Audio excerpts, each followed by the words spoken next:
right, my friends, hello. Hello. So I want to start off with a few questions. And I know a lot of other presenters have already asked you questions. And they've been kind of hard questions. But the questions I'm going to ask you are very, very simple. And I promise you'll be able to answer these. All right, are you ready for your first one? Okay. Your first question is, you don't have to answer out loud. Are you having a good day? Okay, you got your answer? All right.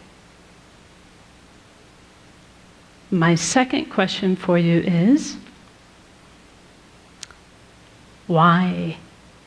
If you're having a good day, why are you having a good day? Or if you're having a bad day, why are you having a bad day?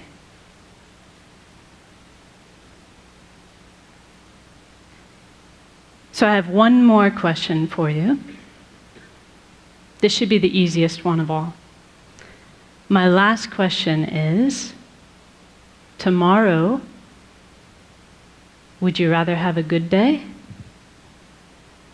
Or would you rather have a bad day? Do you have your answer for that one? What about the day after tomorrow? What about Sunday? Let's see, yeah, that's right. Tomorrow's Saturday, Sunday. How about Monday? Would you like to have a good day or a bad day on Monday? Tuesday? Wednesday? Thursday? Friday? This time next week? A good day or a bad day?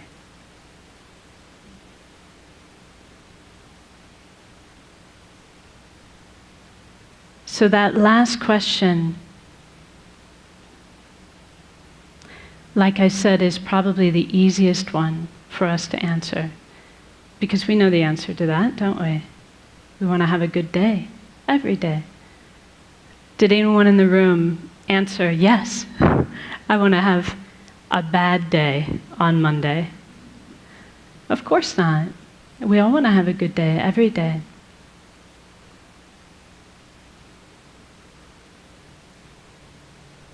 So this is really speaking to the type of happiness that we all wish for in our heart of hearts.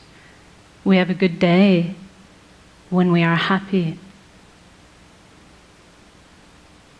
And we want to be happy every day. There's never a day when we don't want to be happy. But whether or not we have good days or bad days really depends upon how we answered the second question. Do you remember the second question? What was the second question? Why? Why am I having a good day? Why am I having a bad day? So one thing that my teacher says, his name is Geshe Kelsang Nyema, and he says that much of the time our mind is like a balloon in the wind, blown here and there by external circumstances. Do you know that feeling? He says when things are going well, when they're going our way, we feel happy. But then if something goes wrong, for example, he says if we're forced to work with a colleague that we dislike. But I'm sure none of you have colleagues you dislike, right?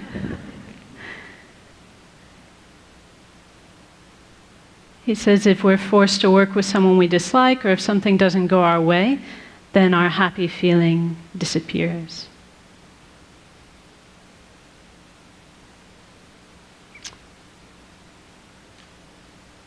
So as long as our answer to the question, why am I having a good day, or why am I having a bad day? Because, this is a question people ask us, like maybe when you get home today. someone will go, well, so how was that TED thing? Did you have a good day? And we'll say, yeah, I did. There was this lady, and she talked to us about how we need to be about compassionate towards former inmates, and there was this performer who did this awesome beatboxing thing with his mouth, and this person and that person. As long as our reasons for why we had a good day are a list of external conditions, then we're not going to have the stable happiness that we all want. Does that make sense to you? Because if that's what our happiness depends upon, because we cannot control people and circumstances every single day, then our happiness will be in the hands of others, won't it? It'll be at the whim of our circumstances. So if you really wish to have a good day every day, we've got 2 things we need to do. So the first thing that we need to do is we need to stop outsourcing our happiness and outsourcing our unhappiness onto people and circumstances. In other words, we need to stop attributing our happiness to what's going on externally. And we need to stop blaming others, especially blaming others, for our unhappiness.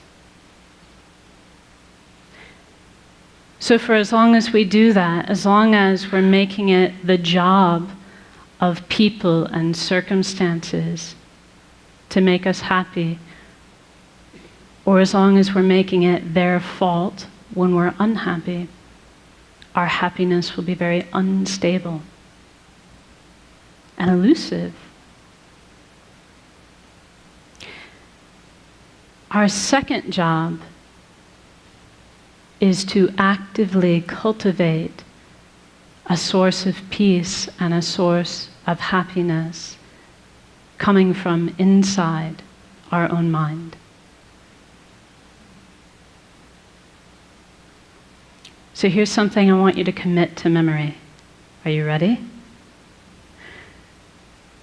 This is another line from one of my teacher's books where he says,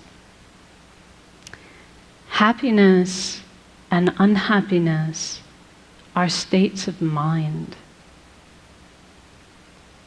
and therefore their real causes cannot be found outside the mind. So if we have a peaceful state of mind, we will be happy regardless of people and circumstances. If our mind is unpeaceful or agitated, then even if we have very good circumstances, we'll find it impossible to be happy.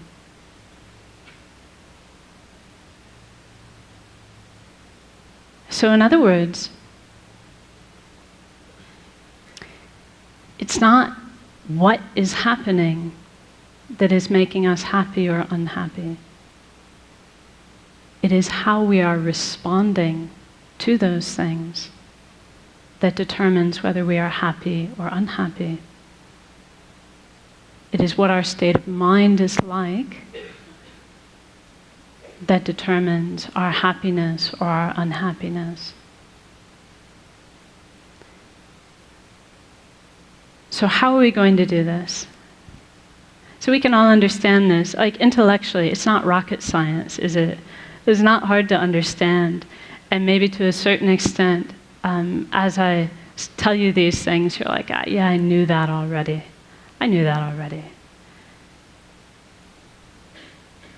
But how do we actually do it? How do we actually cultivate this stable peace of mind that we can rely upon regardless of the external circumstances? So this is really where meditation comes into play. And I would say I would need a whole other TED Talk, hint, hint, in order to really do the subject of meditation justice. But for our purposes today, we can say that meditation is a mental action. It's the mental action of concentrating on a peaceful, positive state of mind. If we do that, if we concentrate on a peaceful, positive state of mind, then we can say we're meditating. Whether that's like this, right? See, actually, you don't know if I'm meditating or not, because I could be thinking about my grocery list.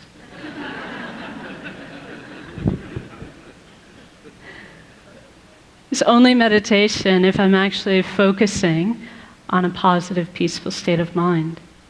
But the trick is, I can do it like this. This is called formal meditation.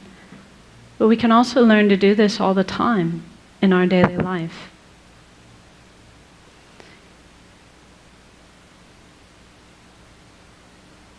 So see, here's a perfect opportunity. We concentrate on a mind of patience. We're not disturbed, not unhappy. So why don't we try it now? Are you up for it? Just a short meditation. According to the clock, I've got 3 minutes left. This is going to be a very brief one. But let's actually try it. Let's try to tap into our own potential for a peaceful, positive state of mind. So now I'll ask you just to sit comfortably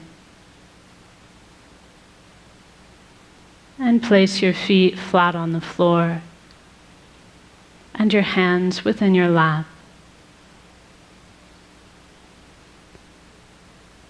And then you can lightly close your eyes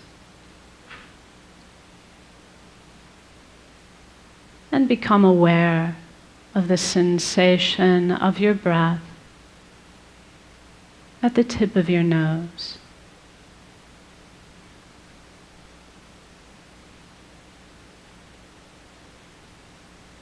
And as you breathe out, you can imagine you are breathing out any agitation, any mental busyness, any frustration or unhappiness in your life. Breathing it all out like dark smoke.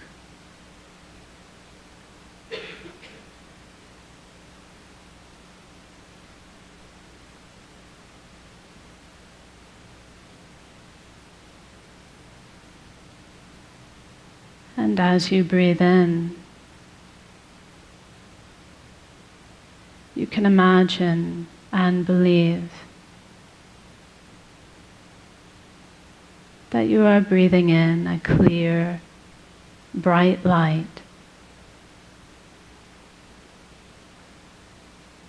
which is the very nature of inner peace.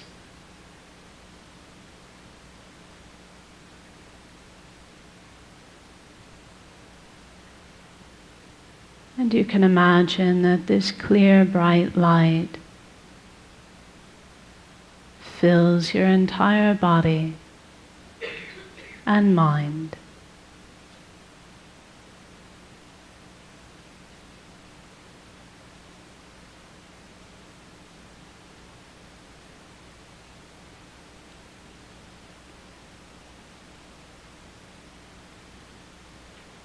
And for a few seconds, simply enjoy this inner peace coming from within.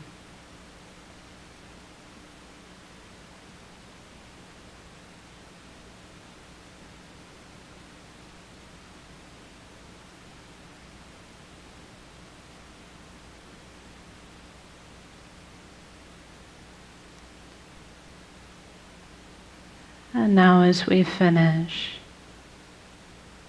just be determined to bring this inner peace with you into the rest of your day to benefit yourself and others. So now we rise from meditation. Thank you very much.